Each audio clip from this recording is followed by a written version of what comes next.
I'm Brian Lilley. Using tragedy, fear, and emotion to push a political agenda, that is the topic of tonight's Byline. This Saturday is the 25th anniversary of the shooting by Marc Lépine of 14 women at École Polytechnique, also known as the Montreal Massacre. Just as this shocking act by a hate-filled man was used to push a political agenda 25 years ago, it's being used for the same reason today.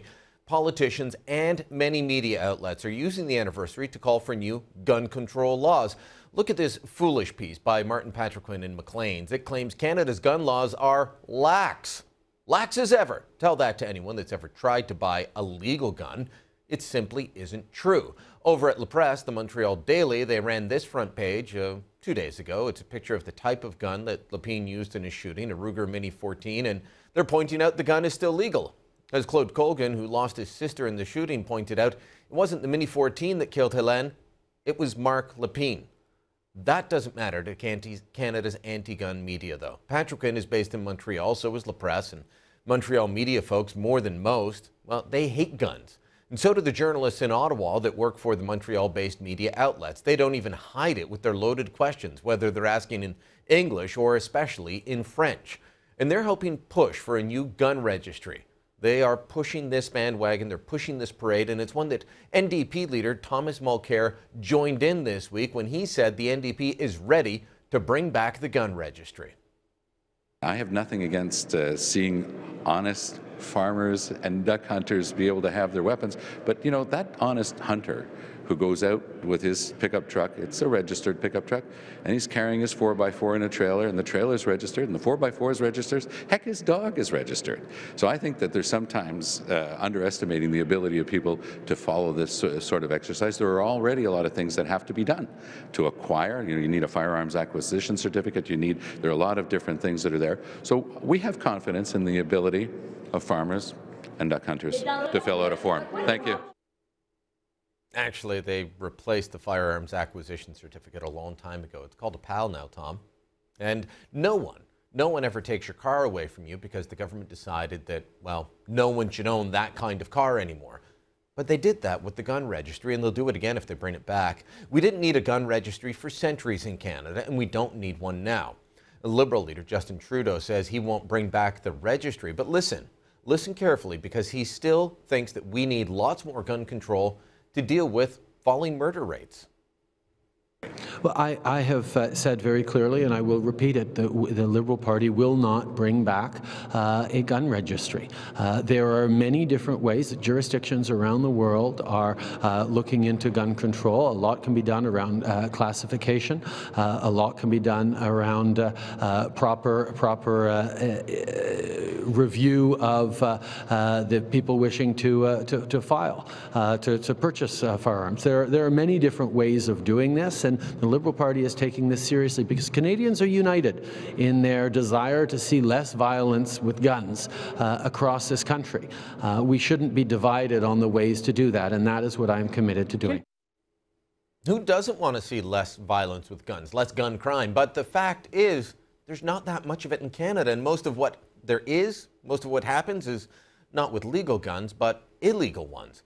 This week, Stats Canada released new data on the murder rate. And as I pointed out on Monday, Canada had just 505 murders in 2013, the first full year without the long gun registry.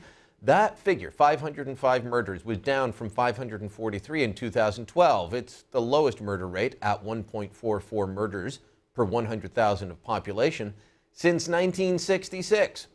Now, of those 505 murders, just 131 involved guns. That's down 41 from the year before. There were more stabbing deaths than shooting deaths, and of the gun deaths, Stats Canada reports that, quote, the majority, 68% of firearm-related homicides were committed with the use of a handgun, a trend that has held over the last 20 years. Despite this trend, the rate of handgun-related homicides reached its lowest point since 1998.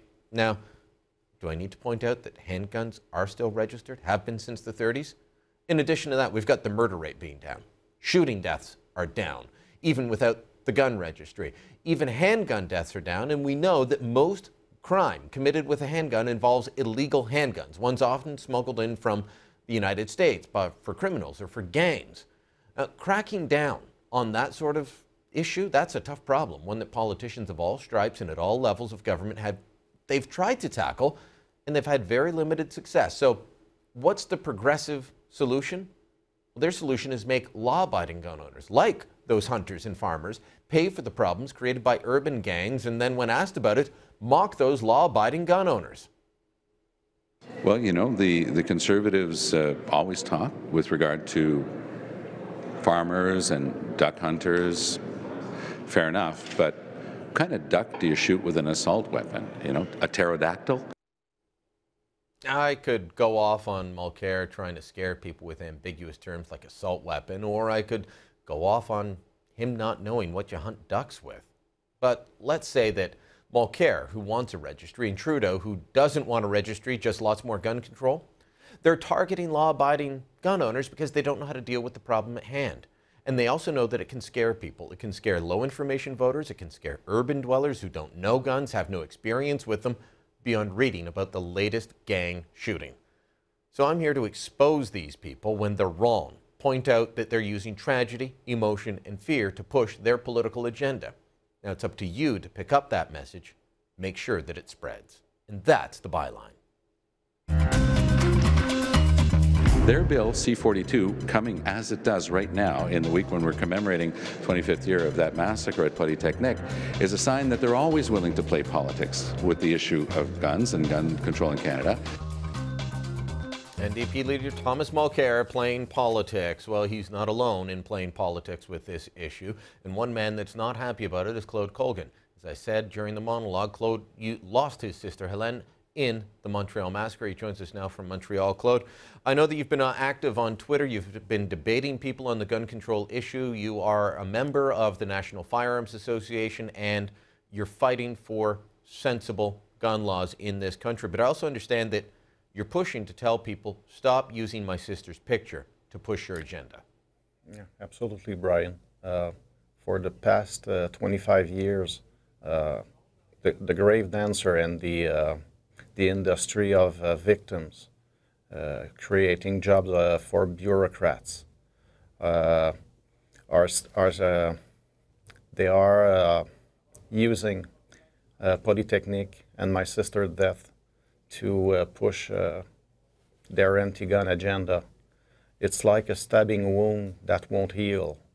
They've been using it for the past 25 years, every 6th of December. I know that it hurts, and especially this time of year that it hurts. We've talked before. I want to bring up a tweet that you directed towards CBC Montreal. I know they're not alone in who you're targeting, but I just wanted to bring up this tweet in particular. You wrote, "Do not use my sister's image for political propaganda," and the hashtag Colgan family wants closure. This isn't just you. This is your parents and other family members as well saying, enough is enough, right? Yeah, absolutely.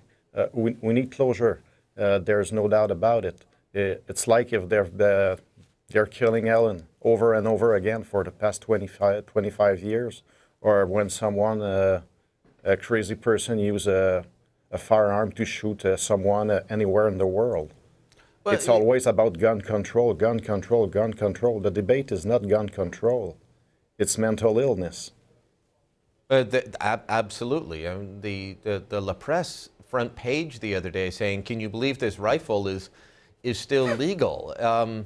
You know, it's as if École Polytechnique should have changed everything. If someone were to run down a bunch of people with a car tomorrow, we wouldn't say, "Can you believe the Toyota Corolla is still legal?" We would blame the person driving the car, not the car. Why do you think that it's always blame the gun instead of the person with the gun?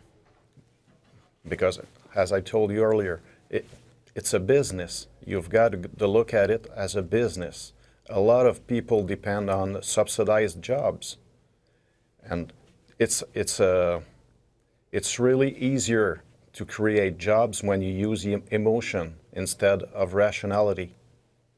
The debate that's going on this week, they're using École Polytechnique to push the debate on C-42, the opposition parties are. And I know that the National Firearms Association, the NFA, not crazy about everything in Bill 42, but the opposition parties are saying that if this bill passes, it's going to make it well, women are going to be in danger. That is one of their claims. Trudeau and Mulcair have both said women will be in danger. The Conservatives are putting women's lives at risk because guns are going to be floating around in shopping mall parking lots.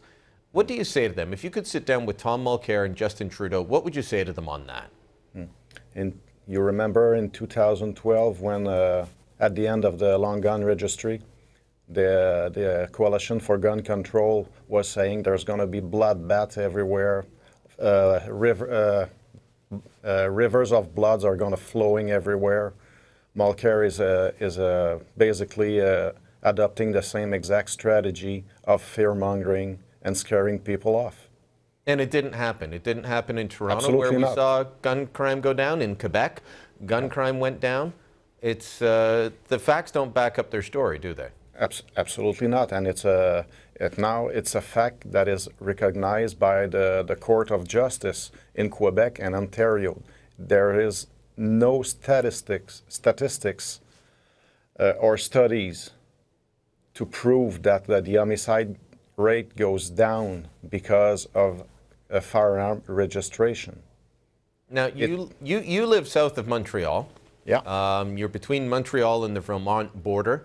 Absolutely. Vermont is one of the freest states in America with guns. It's a very liberal state, but they have some of the freest gun laws, perhaps the freest in all of the United States. Would it shock you if I told you that the homicide rate, including with guns, is lower in Vermont, where you can buy them everywhere freely, than it is in Quebec? It wouldn't surprise me one bit. I go to Vermont every week for the past 2 years. I do my groceries in St. Albans, Vermont.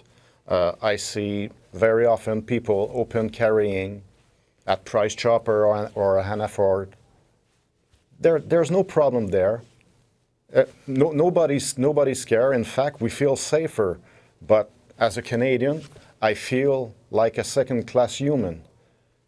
I'm living 30 minutes from the Vermont border, and there's never a shooting there, or you never heard anything about it. So I mean, there's further proof. It's not about gun control. It's you know, the murder rates are close. In Quebec, it's not easy to get a gun. In Vermont, it's very easy. Claude, thanks for coming in again. Thanks for sharing your story, and turn off the TV and radio this Saturday, I hope, or maybe watch a movie. I will.